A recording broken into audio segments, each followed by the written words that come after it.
Hello, I'm Paul, and this is Paul Plays with Fire. Welcome. Come on in and grab a chair.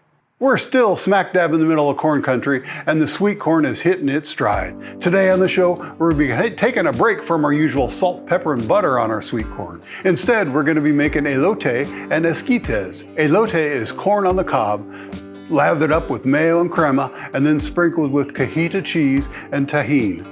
Esquites is corn cut off the cob, mixed in with mayo, crema, Cotija cheese, and Tajin, usually served in a cup. We've got some work to do, so let's get busy. First, let's talk through our ingredients. First, we got to start with the corn, because that's what it's all based on corn. So we got quite a bit of good looking sweet corn here. We'll peel back in here just so you can see a little bit.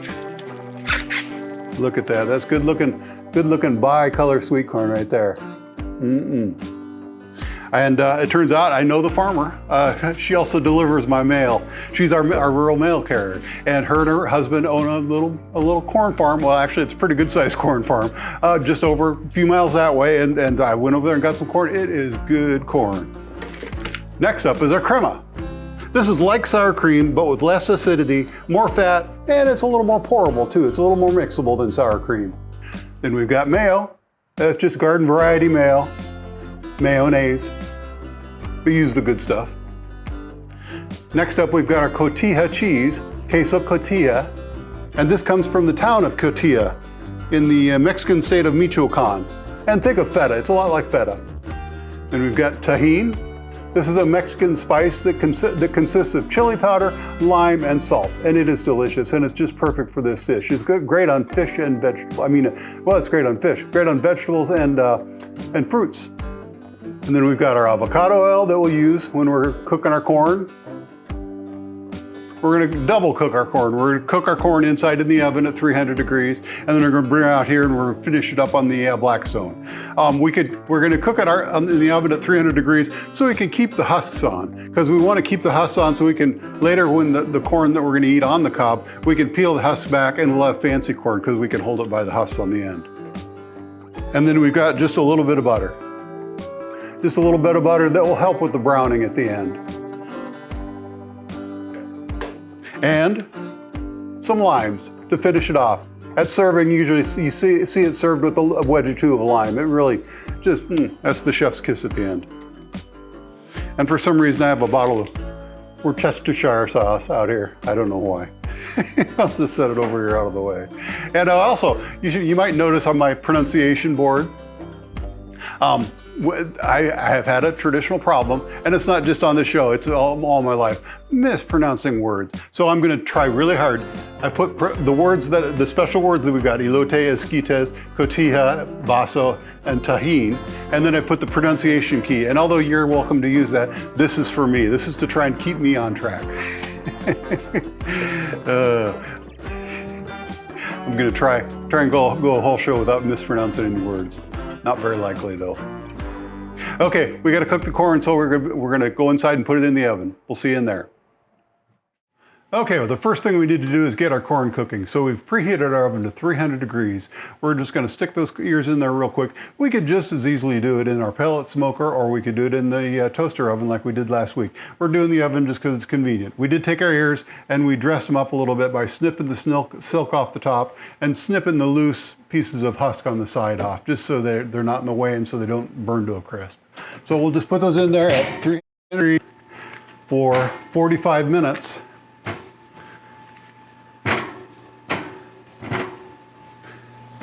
And in 45 minutes, those ears will be done and we'll be ready to go. Okay, our corn is done cooking in the oven, and we have 5 total ears. We've taken 2 of the best ears, 2 of the biggest ears, and set them aside for doing the elote. And we'll take the other ears and we'll go ahead and husk them completely for the esquites. Let's pull the husk back.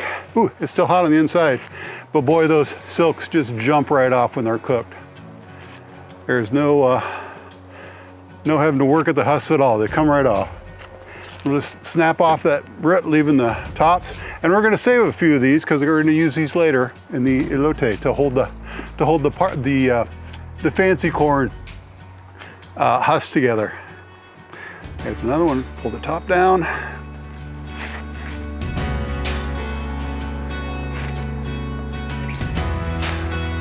Hot, hot, hot. Oven is hot. And this one had a little bit of a corn borer worm in the very tip, and so we'll just cut that off. And that also means that we'll discard those husks so we don't need to use them later. And one more.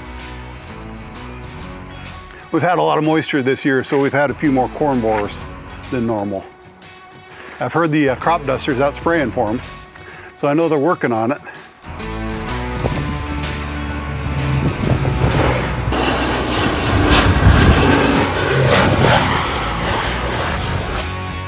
That's quite a sight, watching a crop duster spray a field, going like 40 feet off the ground. It's very impressive piece of flying. Okay, there, we got 3 of those husked and cleaned up, and we'll kind of set those aside. And then these hold their heat really well, especially if you leave the husk on them. So we're going to go ahead and just leave these 2 for the elote. We're going to leave the husks on until we're right ready to cook them so that they stay good and warm. Meanwhile, when these cool a little bit more, we'll go inside and we'll cut the kernels off the cob, and we'll show you how that process works. See you in a bit. Well, our shucked corn is now cool enough to handle, so we're going to go ahead and cut it off the cob. And in one of the problems with cutting corn off the cob is it goes everywhere. So I discovered a new way to kind of control corn as you're cutting it off the cob. I use one of my pizza pans. If you've ever seen any of my Chicago deep dish pizza videos, I use a pizza pan, well, this pan right here and a few others like it. But I also use them for a lot of other things. I use them for roasted vegetables. I use them for making French fries in the oven. And now I use them for catching corn when I cut corn off the cob. Here, let me show you. I just put one of my little cutting boards right in the middle of the pan, and it all just stays right nicely contained. Boy, you get down to that cob, it's still hot. Whew, it's still hot down there. But we'll just cut that corn off real quick. And one of the tricks to cutting corn off the cob is you don't really want to scrape, you don't want to get anything that's not yellow. You just really want the top part and maybe a little bit of the germ. I did an episode last week. You'll see it here and here. I did an episode on all things about cooking corn last week. You should go watch that if you're interested in really learn about how to cook corn. And the parts of the kernel and what cooks first and what cooks last, and it was really interesting. Anyway, so we'll go ahead and cut that off, just like this. Now if you're freezing corn, this is also what you do. You go ahead and parboil or par-cook the corn. And with what we learned from last week, I've got some new ideas about that. And then cut it off the cob. And I usually just put it in a freezer Ziploc, you know, about 3 or 4 years, enough just for Mrs. Small Places with Fire and I to eat on a winter's night that really freshens up a meal when you got fresh sweet corn or fresh tasting sweet corn. So if you want to see me do an episode, a video about freezing sweet corn, let me know, because I would like to do that. And like I said, I have some ideas about how to do it. How to do it quicker and with a lot less work. The pizza pan is just a part of it. But man, the pizza pan is going to be a part of it. Whether I do a sweet corn freezing video or not, I'm going to freeze some sweet corn this year, for sure. It's a really good crop. We've had really good moisture this year, and although it does cause a couple corn borer moths, that's a part of the process. It's part of eating sweet corn. And boy, the sweet corn is so good and the ears are so filled out, it's a good year to freeze some. Well, there, just like that, we got 3 ears of corn cut off the cob. And those are smaller ears, but that looks like about, maybe a cup or so of sweet corn. So now we'll proceed on with the next step. We're going to clean up the mess a little bit here, then we'll be right back. Well, we got our griddle heated up and our corn is ready. So let's go ahead and put a little oil down. I think I got 2 burners going here, but we're going to leave that for the elote, and we're going to do the esquites here. And like I said, we're using avocado oil today, and a little bit of butter to help it brown. So we've got our corn that we cut up here, and we're going to dump it right down on the heat. Mix it around with that oil a little bit. And the purpose here is to just get a little brown onto it. And if we add a little butter to that, it will help with that. We don't want to add, we're going to add our mayonnaise and our crema in a little bit, but they don't really like heat so much. Matter of fact, the crema will curdle if you give it the right environment. So we're going to go ahead and heat this just like it is, and we'll add a little butter to that. Like I said, that will help with the browning. Meanwhile, we're going to husk our other ears. Now these are the ears that we're going to do with the elote, so we're going to leave them on the cob. So we're going to very carefully, don't have to be too careful, but we're going to peel down the husks. Try not to get any silk onto the corn or onto the griddle.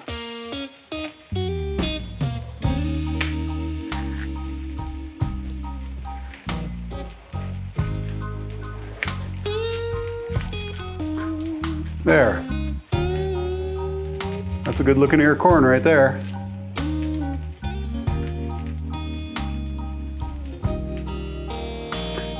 We'll just peel back the husk the best we can.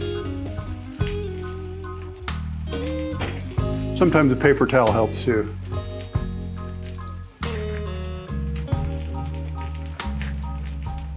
There we go. And we'll just lay that right down in the heat.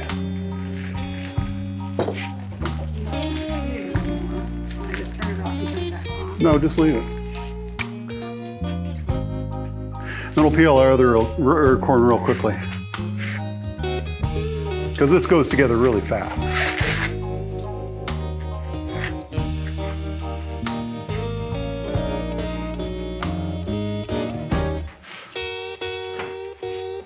Kind of like that paper towel trick.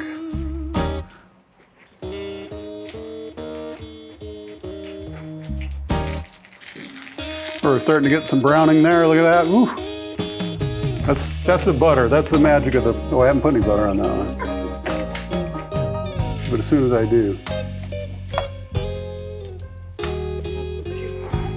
it's hot. Not too hot.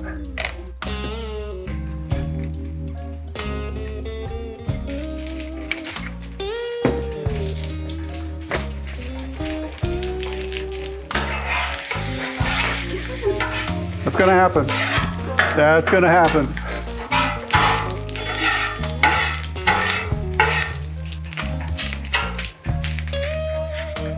There we go. Now we're starting to get some brown. Popcorn. I think I'm gonna turn that heat down a little bit. I think we'll probably turn those off too. Like I said, it doesn't take very long for this to come together. And there's something about, you know, last week when we talked about all things sweet corn, and we talked about never ever getting above 180 degrees. Well, obviously I'm doing that here, but it's a totally different dish. It's a totally different deal. Oh yeah.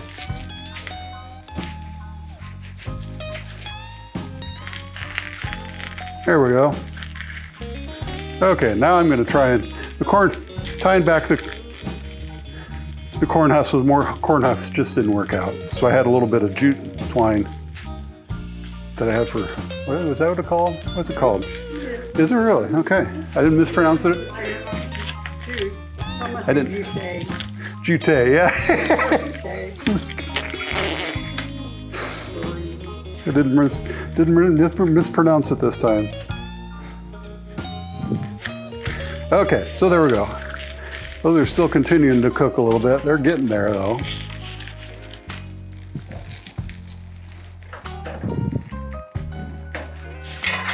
And that's coming along too. Although I think that's getting pretty close to done. Okay, we're gonna wait just a little bit here. And then we're gonna put about equal amounts of our mayonnaise. Probably about a half a cup. Maybe a little more than that. And our crema. And like I said, this is a little more runny than what you'd think for sour cream. It pours really good. And that's about it for that crema.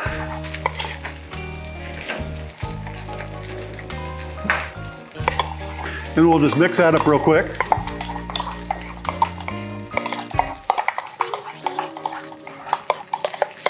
One other ingredient that I meant to include, I meant to include it to the point that it was in the fridge, is cilantro. And so, as you probably know, cilantro has a pretty short shelf life. And I went to get my cilantro, we're not gonna cilantro anymore. So, okay, well, that's good. We've got crust there, we got corn there. We're gonna take this corn and we're gonna put it in this container.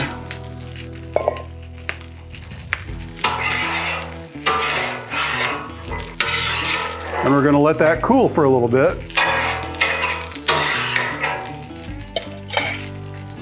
Just so it's not terribly hot when we put the crema and the mayonnaise mix on it. And then we're gonna move these off to the side.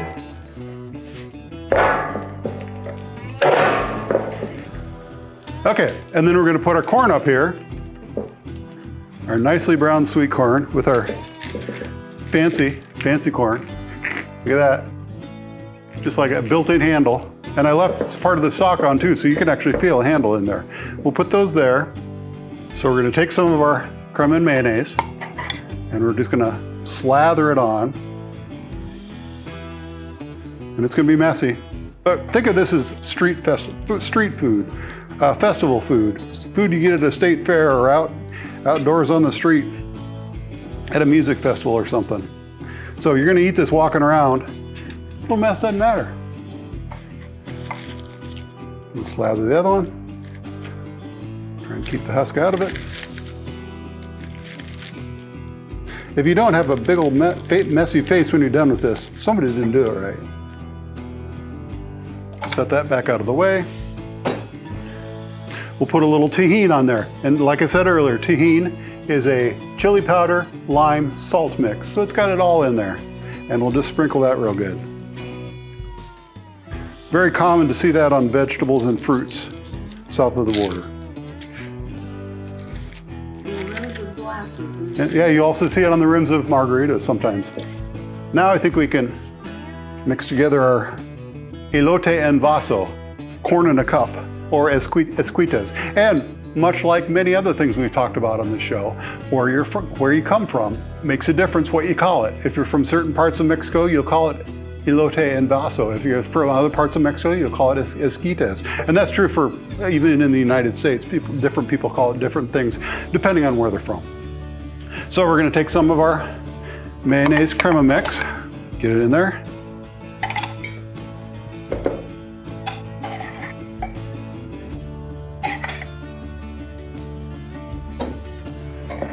Mix that around. I made this, the Esquites, for a party we were at this weekend. And boy, was it a hit. And I mixed in some garlic and some diced peppers and some diced sauteed onions. And it went over really, really well. Okay, then we're gonna take a little bit of lime.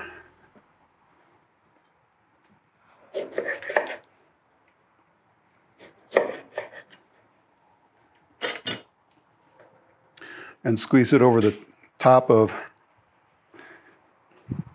Elote and Vaso. And also onto our corn.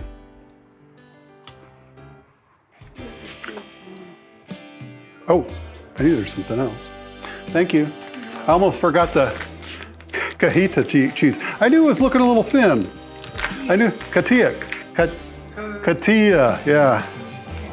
I knew it was looking a little thin, but thank you, Christy. You're welcome. Oh, there, now it's no longer looking thin. Well-dressed corn. It's very well-dressed corn, yes. And then also for the Vaso. And that was about a 1/4 cup, I think, in the big recipe. And that's really, it's just sprinkled on to taste on the other stuff. Once again, we're just gonna stir that up, and then we're gonna put it in Vaso.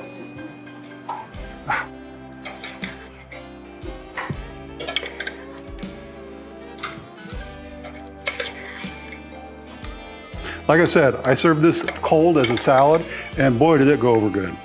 Very popular. Remember, it's nearly the the whole batch went into this. Remember, this is 3 years of corn. 3 years of corn, so. Nice. Practically pretty healthy. Yeah, look at that. Ooh-wee. That's a good looking plate of corn right there. Wow. Look what we have done. I think I'm gonna try the on the cob first just because it looks really good.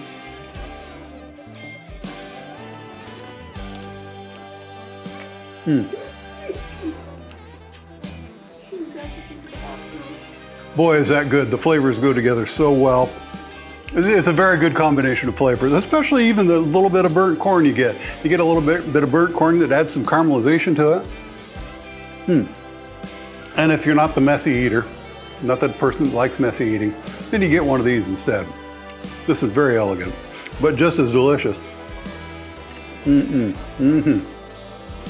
Oh, that's good stuff. I think I went a little bit heavy on the cheese on this one, so it's even better. Well, that's really, really good. And it's not usual salt, pepper, butter. It's way outside of my comfort zone when it comes to eating corn. But we all need to do that once in a while. So, I had fun doing this. I hope you had fun watching it. This has been Paul Plays with Fire. Thanks for watching.